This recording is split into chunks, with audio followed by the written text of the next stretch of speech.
Hey there, folks. Welcome to day one of our new writing unit. This week, and for the next couple of weeks, actually, we're going to be writing personal narratives. Okay.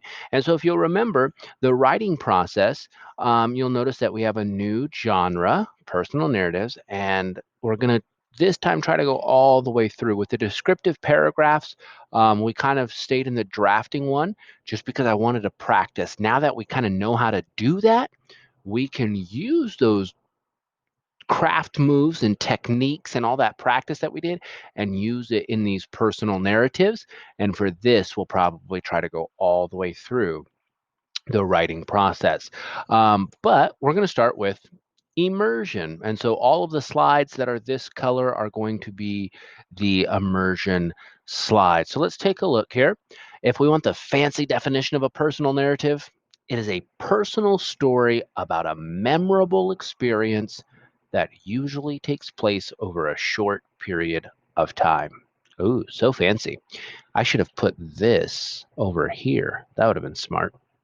Oh well. That's the fancy definition. Sometimes I think it's a little bit more fun. The immersion is to actually like read some personal narratives, and so I'm definitely going to read one today that I found on Epic that is great. And then I'll also maybe share some other ones at another time, or maybe in this one. I'll have to pause though and figure that out. All right, let's look at this one. This one is called "My Crazy Dog," my narrative essay. So I'm going to put myself over here. And this is an author wrote about writing a personal narrative, but I think we can get a lot out of this book. Today, Mrs. Shirky said, "You must write a narrative essay. A narrator tells stories, so a narrative essay tells about something that happened, real or imaginary. For ours, we're going to focus on real at first. Later on in the year, we do a unit soon, actually in a month or so. We're going to do a unit on creative stories or imaginary. But for this one, we are going to focus on real. Last month, my cousin Melly and I each got a dog and a cat. Crazy things have happened since I got my dog, Clark Kent, and my cat, Barbie. Maybe I could tell about Clark Kent getting shots. I will try to remember about getting ready for the veterinarian. So this kid is obviously tasked with writing a personal narrative, just like you are. So it's actually kind of a personal narrative about him having to write a personal narrative, which is interesting. First, Clark slipped on the kitchen floor and spilled Barbie's cat food. Clark Kent needs his shots. Meow. Clatter. Crash. See. Kitchen. Running. Cat food. Hear. Crash. Clatter. Meow. Smell. Cookies in the oven. Taste. Cookies. Feel. Slick floor. What are all these things? How is this organized? Okay, hopefully you pointed out these are the senses, and that's why we did color poems first, is because good writers use their senses, and you're going to see an example of how all of these things come into play. So keep note of them, just kind of keep them in your mind. It turns out amazing in a second. Let me put myself somewhere else. Sorry. Then he woke up baby Ruth. Shh, the baby is sleeping. Woof, woof. Wah, wah. C. Hallway, baby's room.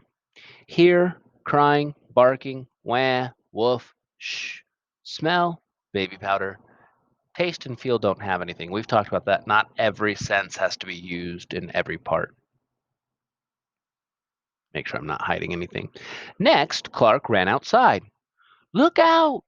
Swish. C. Living room, deck, curtains. Hear, running on carpet. Swish. Smell, wind from outside. No taste, no feel. He knocked over the bird feeder. No! Thunk. See. Bluebird, bird feeder. Hear. Bird, squawk, thunk. Smell. Wind. Don't taste anything. Feel grass underfoot. After that, he tried to jump across the fish pond, but he got wet. Stop! Splash! See, fish pond, goldfish. Here, splash. Smell, wet fur. No taste, good. Wouldn't want to taste that, would we? Feel, wet. Finally, he tried to hide under the porch. Pant, see, eyes shining under porch. Hear, pant, smell, wet fur, wet dirt, sweat, no taste. Feel wet, cool, and slick fur. Now, that's not quite a personal narrative. I mean, you got to see the events that happened, but that's not necessarily how you would write about the events that happen. Let's see how this author writes about the events that happen. Oh, it's soon. Sorry, I thought it was this next page. I think it's one more page. We leave in 10 minutes. That's where I caught him and put his leash on him. We took Clark Kent to to the vet and to get his shots. I can sense that's the ending. Doesn't that feel like an ending? I thought the last page felt like an ending, but this feels like more of an ending. We'll talk about why that felt like an ending. C. Leash, garden hose, here, click, water spraying, smell, wet fur, no taste, feel, cold water. Miss Shirky said, good writing means choosing the right details. The whole book, the author's been showing us details. Wow, I have a good memory. I have lots of great words and details to choose from. Here is my essay. All right, we got to where we want to be. This is the personal narrative. This is something you're going to write. I want you to write something similar to this. Here we go. My crazy dog. Clark Kent needs his shots, Mom said. Okay, I said, I will get the leash. When Clark Kent saw the leash, he ran. First, Clark slid across the slick tile in the kitchen and slammed into Barbie's food bowl. Crash, clatter, meow. The cat food flipped up and into Mom's bowl of chocolate chip cookie dough. Do you remember all this happening a few pages ago? That first page was all those details were there. Next, Clark clattered down the hallway. Come back, I yelled. Shh, Mom said. The baby is. Woof, woof, woof, said Clark. Wah, wah, cried baby Ruth. Clark raced through the living room and straight for the door. He's going to crash, I thought. Instead, Clark burst through the curtain and out onto the deck. Right away, Clark jumped at a bluebird. Squawk! Clark missed and fell against the bird feeder. Thunk. Next, Clark raced to look at an orange goldfish in the pond. He fell in, and Clark Kent dripped water everywhere. I chased him. To get away, Clark leaped over the fish pond. Splash! His back legs landed in the pond. Now he was wetter than ever. Clark shook and shook. Then I was wetter too. Finally, Clark Kent trotted under the porch. I thought if I walked up and hid the leash behind my back, he wouldn't run. Clark lay on the sandy dirt and panted. His fur was slick, muddy, and smelly. It was cozy under the porch. I pulled my dog into my lap, and we looked out at the puffy clouds in the sky. It had been a good chase. From the doorway, Mom called, We leave in 10 minutes. I hosed off Clark. Also, I changed clothes. That's how we got Clark Kent to the vet's office on time.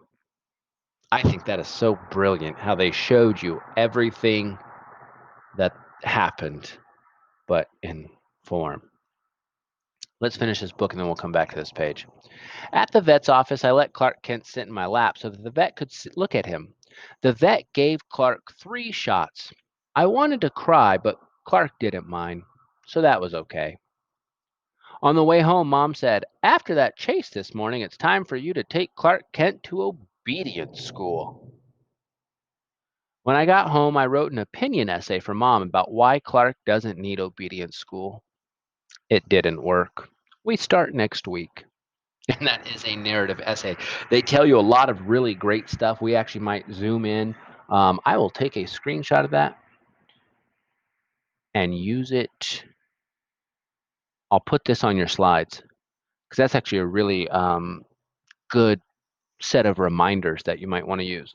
But let's go back to this page. I'm going to keep this up.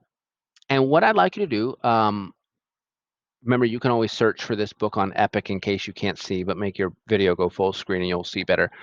I want you to go to the Padlet on this Ed puzzle. I'm going to put a link here in just a second. The video will pause and there'll be a link to a Padlet. And I want you to think about 3 things this author does on this essay, not in the book, but in this essay that we're looking at right now. What are 3 things the author does that make this a good personal narrative? 3 craft moves. Okay, so pause and then click on the Padlet link and 3 things that this author does that work well. All right, so hopefully you came up with some pretty good things, and I'm going to come back to this and reference this. Here's what I came up with. Oh, I was supposed to click one more thing. Sorry. Here's what I came up with. Personal narratives, like the one we just read, focus on one memorable experience. What was the experience we read about? Okay, getting Clark Kent to the vet. It takes place over a short period of time. Did you notice that the entire personal narrative was just them getting the dog ready? That must have taken 5 or 10 minutes. Okay. And one thing I wanted to point out, notice in the kid's actual essay, it stops at them getting them to the vet office. It does not talk in the essay about Clark sitting in his lap, the vet giving Clark shots, the kid wanting to cry. It doesn't talk about the mom saying he has to go to obedience school. None of that made it into the essay. The essay is a very brief moment in time. It only talks about that one topic. Him getting the shots, well, that would be a whole nother personal narrative. Okay, so it has a clear main idea and topic. The beginning of the narrative introduces characters and the setting. Clark Kent needs his shots, Mom said. Okay, I'll get the leash. When Clark saw the leash, he ran. He slid across the tile in the kitchen. All about setting and characters. That was so well done. The middle of the narrative describes a brief event. And that was all about everything that happened in that narrative. And the ending shows how the situation was resolved. Doesn't always necessarily have to have a solution, but it's resolved. And so that's, remember, I pointed out, oh, I thought this was actually a pretty good ending. Finally, he tried to hide under the porch. And I thought that meant that they found him. But then the next page is better. That's where I caught him and put his leash on. We took Clark Kent to the vet. That is the resolution of our story there. It includes realistic details, and that was, as you'll notice, all of these things here on every page, the author included in the personal narrative. So think about that. Each one of these pages is kind of like a scene, okay? And if you look at the pictures, each one of these is a scene. There's some sort of action happening. And this author has written everything they're seeing and hearing and smelling and tasting and feeling. And then because they did this planning, once they got to the actual writing, they could just include all of those things that they drew pictures about and that the things that they wrote for their senses. Okay. And then lastly, and this was great, it has dialogue. Dialogue is when characters talk to each other. And in fact, this one starts with dialogue. I know I'm going back and forth between screens, but I think it's really important to point that out. Clark Kent needs his shots, Mom said. My favorite is down here. From the doorway, whoops, Mom called, "We leave in 10 minutes. Squawk?" There's some Woof, woof, woof, said Clark. Wah, wah, cried baby Ruth. There's some great dialogue in this personal narrative. So that is what we are going to be writing. I believe, yep, that's our last slide for now. That is Immersion. I think that book is an excellent example of a personal narrative. And so over the next week, we're going to start developing and thinking of an idea for our own personal narrative. We're going to start that tomorrow.